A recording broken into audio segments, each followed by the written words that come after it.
Hi, it's Steve. Today we'd like to show you how to change the handle on your refrigerator. It's a really easy job. All we're going to need is a small flat blade screwdriver and a number 2 Phillips screwdriver. Let me show you how we do it. Now to do this repair, the first thing we'll need to do is to take off this little plastic cover that hides the mounting screw.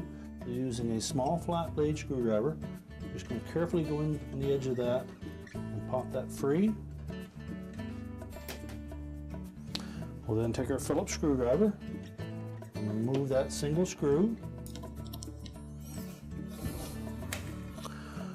and open the door up and remove the 2 screws on the top.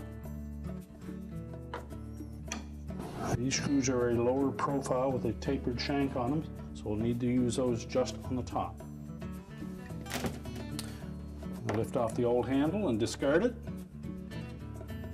Now we're ready to reposition the new handle on the door. So we'll set it into position on the top first. Install those 2 screws.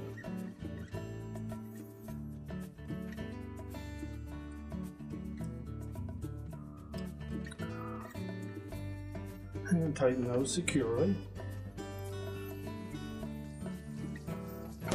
And reinstall the screw on the bottom of the handle. And tighten that one as well. We'll put the plastic cap back in position. Snap that in until it's tight. And our repair is complete.